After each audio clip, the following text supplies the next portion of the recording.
Welcome to my channel once again. हम यहाँ पे डिस्कस कर रहे थे क्वेश्चंस को। ठीक है, देखो सिंपल स्ट्रेटजी है, क्वेश्चंस करना है सिर्फ, ख़त्म।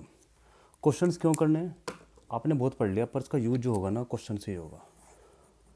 तो ये हम यहाँ पर विजन की टेस्ट सीरीज थी, 1 और 2 में ऑलरेडी करा चुका हूँ, 3rd में करा रहा हूँ जो ज्योग्राफी से रिलेटेड है। ठीक है जी, टेस्ट नंबर 3 आप देख सकते हो। सिलेबस में काफ़ी बार डिस्कस भी कर चुका हूँ, उसका सीधा सीधा क्वेश्चन करेंगे। देखो मैं भी स्टैटिक क्वेश्चन डाल रहा हूँ इसके अंदर। स्टैटिक क्वेश्चन इसलिए डालते हैं ताकि हम सीधे सीधा क्वेश्चंस करें। ठीक है, आप पढ़ो और क्वेश्चंस लगाओ। ये पेपर बिना क्वेश्चन लगाए नहीं निकलेगा। ठीक है, तो हमारी स्ट्रेटेजी सिर्फ यही है कि भाई क्वेश्चंस लगाते हैं और जो हमारे पास नोट्स हैं वो पढ़ रहे हैं, सिंपल। इसके अलावा कोई फालतू की बात नहीं। दूसरी बात, मैं यहाँ पे सीधा सीधा क्वेश्चंस कराता हूँ, ना कि मैं आपको कोई स्मार्ट बोर्ड पे कराऊँ। इतना टाइम नहीं है, ना पीपीटी का, डायरेक्ट मैं क्वेश्चंस कराता हूँ। अगर आपको लगता है कुछ यूज़फुल है तो जरूर कमेंट कीजिए, सब्सक्राइब करिए और शेयर भी कर दीजिए। ठीक है, तो ये इंग्लिश मीडियम की सीरीज है, टेस्ट नंबर 3 है, ज्योग्राफी का पार्ट नंबर 3, मतलब टेस्ट नंबर 3। इसको करने की कोशिश करते हैं क्वेश्चंस को। टेस्ट 1 और 2 मैंने करा दिए हैं, टेस्ट नंबर 3 पे चलते हैं। ठीक है जी, चलिए तो पहला क्वेश्चन करते हैं डायरेक्ट। क्वेश्चन नंबर 1 हमारे पास क्या है, दिख रहा होगा आपको कि which of the following is the correct decreasing order of the catchment area. तो कैचमेंट एरिया होता क्या है, पहले तो आप ये समझ लो। कैचमेंट एरिया क्या होता है, मैं देखो ऐसे समझा रहा हूँ, दूंगा पेन से इस बार, ये नहीं कि सीधा सीधा उस पर समझाऊँ डायरेक्टली। कैचमेंट एरिया क्या है, एक एरिया है, ठीक है, जहाँ पर पानी जो है, वाटर जो कलेक्ट हो जाता है। जब पानी सारा कलेक्ट हो जाता है, जब रेन आती है, क्या आती है, rain. The area of land where the water collects when it's rain, जब रेन होती है। And bounded by the hills, जो बाउंडेड है किससे द्वारा, हिल्स से, उसे हम कैचमेंट एरिया कहते हैं। इसका फ़ायदा ये होता है कि जैसे कोई एरिया है, इसके जो लोअर पार्ट है और यहाँ बारिश नहीं हो रही, तो धीरे धीरे पानी यहाँ से यहाँ पर आता रहता है, जिसकी वजह से क्या होता है, कंटिन्यू फीडिंग होती है। क्या होती है, continue feeding by, continue feeding to river. भाई यहाँ पे कोई रिवर है, और वो सीजनल रिवर है। रिवर के अंदर सीजनल रिवर का मतलब क्या होता है, जब बारिश होती है तो भी पानी इसमें आता है रिवर के अंदर। लेमन लैंग्वेज में बात करेंगे डायरेक्टली, तो पानी कहाँ से मिलेगा हमें, इस कैचमेंट एरिया से मिलेगा। तो कह रहा है ऐसे कौन से कैचमेंट एरिया हैं डिक्रीजिंग वाटर में, बताओ।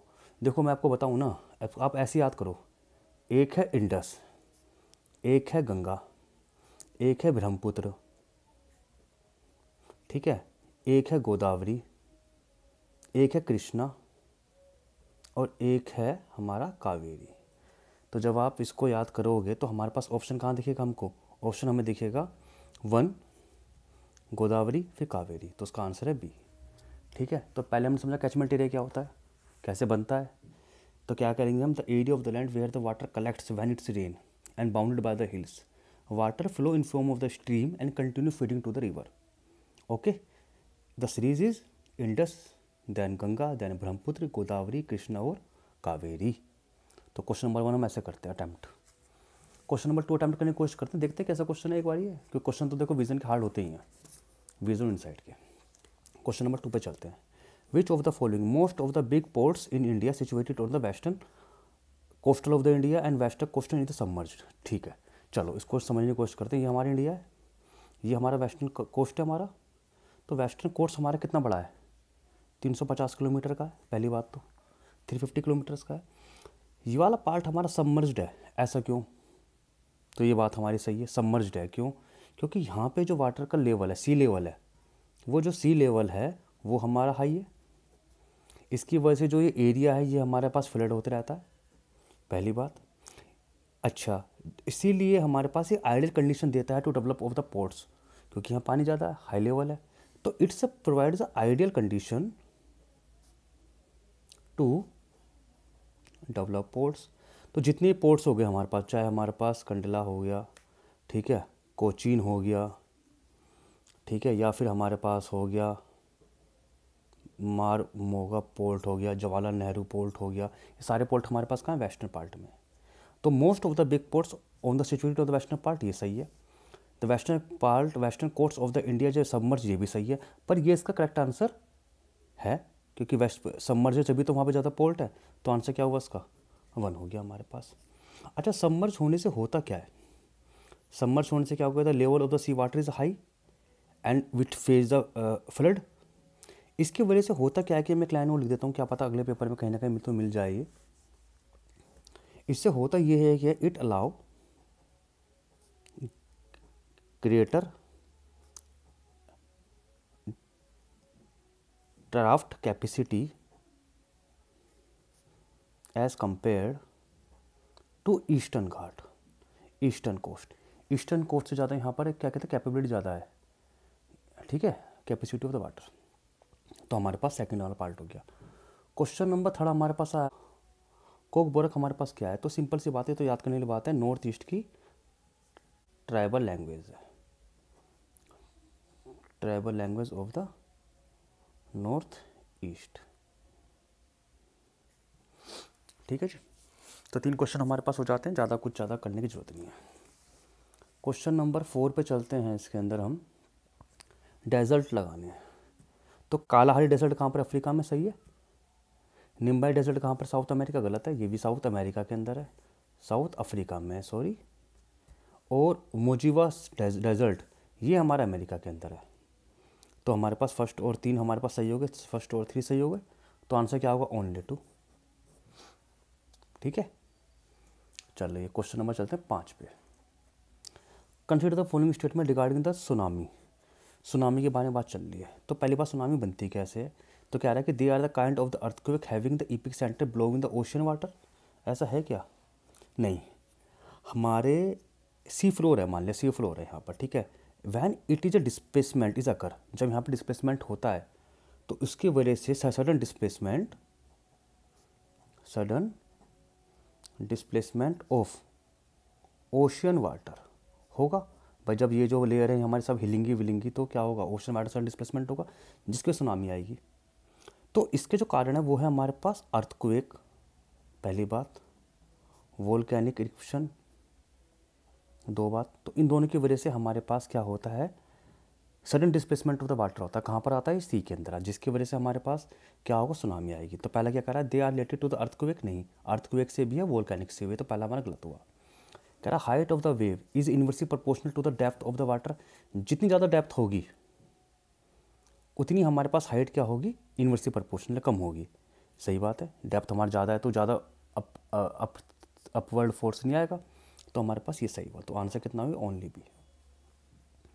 ठीक है जी, चलिए क्वेश्चन नंबर चलते हैं हम 6 पे। ये क्वेश्चन सिंपल है, ये तो आप पढ़ सकते हो। The river originated in the western flank of the Amarkantaka plateau. Amarkantaka plateau से एक ही नर्मदा, सिंपल सी बात है। Flowing in the rift valley between the Satpura of the south and Vindhyachal range in the north, forms of the gorge and marble rocks and Dhauladhar water frame near the Jabalpur. सही है, पता ही है ये तो हमारे पास कि जो अमरकंटका से जो हमारे रिवर्स निकलती है वो नर्मदा है। ठीक है, महानदी कहाँ से निकलती है, महानदी निकलती है हमारे पास रायपुर डिस्ट्रिक्ट ऑफ छत्तीसगढ़। ठीक है जी, चलिए। तापी कहाँ से निकलती है, सतपुड़ा से निकलती है। तो 6 क्वेश्चन हमारे पास हो गए। ठीक है, करके देखें, सिंपल थे ज़्यादा। ये क्वेश्चन चलो अब पढ़ते हैं, सवाना क्लाइमेट से रिलेटेड है। क्या है हमारा, सवाना क्लाइमेट से, इसको ज़रा समझते हैं अच्छी तरह से। कह रहा highest temperature in savanna climate is happen in the month of the May and June in the north hemisphere. नहीं, जो हाईएस्ट टेम्परेचर जो हमारे पास यहाँ पहुँचता है, जो सबसे गर्मी होती है, देखो जो गर्मी यहाँ पर होती है ना, वो हमारे नॉर्थ ईस्ट में क्या होता है, सॉरी नॉर्थ पार्ट में क्या होता है, जो गर्मी होती है वो हमारे पास मई और जून में होती है। बल्कि जो सवाना क्लाइमेट में जो गर्मी होती है ना, वो उससे पहले हो जाती है। ठीक है, मतलब अगस्त, मतलब ये मानो आप जुलाई प्लस अगस्त में होती है। तो और मतलब बिफोर ऑफ द रेन, तो पहले तो गलती होगी हमारा। ठीक है, तो हमारा तो पहला गलत हो गया। दूसरा हमारे पास क्या पार्ट है, इसका दूसरा पार्ट है हमारे पास सवाना फॉरेस्ट। जो हमारे पास सवाना फॉरेस्ट है are the mostly present of the between the tropical on the eastern margin of the Africa and western margin of the South America. अगर मैं इसकी संरचना देखूं ग्लोब पे, तो मान लो जैसे ये हमारे पास इक्वेटोरियल है, ठीक है, ये हमारे पास अफ्रीका है, ये है अफ्रीका, एक बार समझ लेना, ये अच्छा है टॉपिक है। और ये हमारे पास साउथ अमेरिका, तो साउथ अमेरिका में एक छोटा सा पार्ट यहाँ पर है, क्या पार्ट ये है, इस पार्ट को बोला गया है लैनोज और इसे बोला गया है कोम्पास, कोम्पास। ठीक है, इस पार्ट को मैं एक पार्ट ऐसा बना लूँ यहाँ पर, तो इसे बोलता हूँ मैं कानो और इसे बोलता हूँ मैं सल्फरी, सल्फरी बोलते हैं। तो इन पार्टों के अंदर सामान्य रीजन को देखा जाता है। सामान्य रीजन कौन से होते हैं, जिसके अंदर गर्मी रेन से पहले होती है, मतलब जुलाई अगस्त में होती है। तो कह रहा savanna forest are the mostly present in the between the eastern margin of the Africa, Africa तो ये रहा, तो वेस्टर्न मार्जिन में आ रहा है ये, तो ये गलत हो गया पहली बात तो। और western margin of the South America, western margin के अंदर साउथ अमेरिका के अंदर, ये ईस्टर्न के अंदर आ रहा है, तो दोनों गलत हो गए। तो आंसर कितना होगा, डी आंसर हो गया। थोड़ा सा रटने वाला क्वेश्चन है। तो अगर मैं देखूँ सवाना रीजन हमारे पास कहाँ पर आता है, अफ्रीका के अंदर ईस्ट में, सॉरी वेस्ट में, और साउथ अमेरिका के अंदर ईस्ट में। ठीक है, सवाना रीजन वो सवाना रीजन है जिसके अंदर जो रेन होती है वो हमारे पास कब आती है, वो होती है हमारे पास गर्मी से पहले, मतलब रेनफॉल से पहले गर्मी आती है। ठीक है, क्वेश्चन नंबर 8 पे आते हैं। With reference of the spur winged, चलो स्पुर विंग्ड जो हमारे पास बर्ड है उसके बारे में, तो नेटिव तो है नहीं भैया, ये अफ्रीका की है पहली बात तो ये तो गलत हो गया। और ये बर्ड को प्रेफर करते हैं मार्शी और फ्रेश वाटर वेटलैंड हैबिटेट, ये सही है, तो आंसर बनूंगा इसका। ठीक है, क्वेश्चन नंबर चलते हैं क्वेश्चन नंबर 9 पे। Consider the following statement with the reference of the favourable condition of the temperature inversion. अभी टेम्परेचर इन्वर्जन क्या होता है, होता यह है कि जब हम ऊपर बढ़ते रहते हैं भाई, हम ऊपर हाइट पे जाते रहे, तो हमारे पास जो टेम्परेचर होता है वो कम हो जाता है, नहीं हो जाता है, पर लेकिन ऐसा इसे हम कहते हैं नॉर्मल लाप्स रेट। पर लेकिन हो क्या रहा है, जब आप ऊपर जा रहे हो टेम्परेचर भी हमारा बढ़ रहा है, इसे कहते हैं टेम्परेचर इन्वर्जन, टेम्परेचर इन्वर्जन। तो टेम्परेचर इन्वर्जन हमारे पास क्या होता है कि जो लॉन्ग विंटर्स होती हैं और clear sky helps in creating the phenomena of the temperature inversion, ये बिल्कुल सही है, ये कारण है इसका। और ये तुम्हें कहाँ मिलेगा, पोलार पे देखने को मिलेगा। होता क्या है कि जब हमारे पास, ये कारण क्या है इसका, कारण इसका ये है कि जब हमारे पास दिन होता है, तो दिन में जो हमारे जो ये सरफेस होती है ये गर्म हो जाती हैं, हॉट हो जाती हैं, तो रात को ये गर्मी ऊपर निकलती है, जिसकी वजह से होता क्या है कि ये पार्ट हमारा गर्म हो जाता है ऊपर का, और नीचे का ठंडा हो जाता है। तो टेम्परेचर बढ़ते बढ़ते हमारे पास क्या होती है, ऊपर हमारे पास टेम्परेचर बढ़ जाता है। तो कह रहा है कि द माउंटेन वैल्यू, जो माउंटेन वैली के अंदर ये टेम्परेचर देखने को मिलता नहीं, ये देखने को मिलता है हमारे पास पोलार रीजन में। कहाँ मिलता है, पोलार रीजन में, तो आंसर हुआ इसका ए। ठीक है, इसे कहते हैं नोवा क्वेश्चन। तो ये कंप्लीट हमारे पास हो गया, सिंपल क्वेश्चन था, ज़्यादा मुश्किल नहीं था। क्वेश्चन नंबर हमारा आएगा 10 से। क्वेश्चन नंबर आप 10 पे देखो, लॉन्गिट्यूड और लैटिट्यूड। देखो लॉन्गिट्यूड लैटिट्यूड को तो मैंने इस तरह से याद किया हुआ, जैसे मान लिया हमारे पास अर्थ है, तो अर्थ की जो लाइन है हमारे पास ऐसी लेटी हुई जो है, इसको मैं बोलता हूँ लैटिट्यूड, और जो सीधी लाइन है खड़ी हुई, लॉन्गिट्यूड, मतलब लंबी। तो कह रहा है latitude is a linear direction distance of the point on the earth measured in the degree from the equator. ठीक है, मैंने मान लिया लैटिट्यूड हमारे पास ये है, ये लाइन को मेज़र करना है, इससे नाप रहा है, तो ये तो एंगल बना रहा है ना, तो ये तो एंगुलर डिस्टेंस हुई, ना कि लीनियर डिस्टेंस हुई, तो ये गलत हुआ। तो ये हुआ एंगुलर डिस्टेंस, तो पहले हमारा गलत बात हो गई। Latitude is the angular displacement distance and measured in the degree equator of the, तो प्राइमरी मेरिडियन ये हो गई। तो इसके ईस्ट में और वेस्ट में, तो लैटिट्यूड हमारे पास हो, ऐसी लाइन हमारे पास होती हैं, तो ये सही है हमारे पास, तो सेकंड आंसर हमारा ठीक होगा। ठीक है, क्वेश्चन नंबर 11 पे आते हैं हम। क्वेश्चन नंबर 11 पे आओगे, कह रहे कि रेड एंड येलो सोइल। देखो रेड और येलो सोइल हमारे पास कहाँ मिलती है, पहली बात तो ये, अच्छा ये क्यों बनती हैं, पहले वो देखो आप, मैं समझाता हूँ। देखो जहाँ पे लो रेनफॉल होता है, ठीक है, इग्निशन रॉक होगी वहाँ पर, अगर लो रेनफॉल होगी तो पुअर फर्टिलिटी होगी, पुअर फर्टिलिटी होगी, पुअर ह्यूमस होगा, फास्फोरस भी हमारे पास कम होगा, नाइट्रोजन भी वहाँ पे कम होगा। ठीक है, ये जो एरिया है ये कौन कौन सा है, उड़ीसा के पास में, छत्तीसगढ़ के पास में, या कुछ एरिया हैं ऐसे वेस्टर्न घाट के, उन एरिया को हम क्या कहते हैं, हम यहाँ पर रेड और येलो सोइल मिलती है। तो क्या कह रहा है, they develop of the crystallize ignition rock, सही बात है, लो रेनफॉल, मैंने आपको बताया भी आपको। The reddish colour is all due to the diffusion of the iron, ये बिल्कुल सही है, तो आंसर हुआ इसका सी। इसका आंसर कितना हो गया, सी हो गया। चलिए क्वेश्चन देखते हैं ये वाला, क्वेश्चन नंबर 12वां। एक हमारे पास होती है कोपेन्स स्कीम।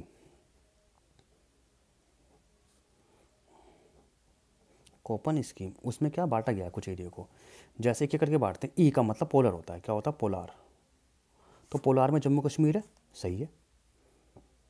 अच्छा, CWG का मतलब क्या है? CWG का मतलब क्या होता है, मैं एक करके बता देता हूँ आपको। मानसून विद राई विंटर, जहाँ पे विंटर जो होते हैं सूखे होते हैं। तो कह रहे गंगेटिक प्लेन में है सही है। मैं गंगेटिक प्लेन में हो गया, या फिर थोड़ा सा नॉर्थ ईस्ट का पार्ट है वहाँ भी होता है, राजस्थान का होता है, मध्य प्रदेश का होता है, ठीक है। एक होता है AW के बारे में, तो 2 और 4 सही होगा, AW के बारे में पढ़ते हैं। तो AW जो हमारे पास होता है वो है हमारे पास सवाना रीजन। तो सवाना रीजन को बोलते हैं हम। सवाना रीजन हमारे पास पेनिसुलार रीजन की तरह से होता है।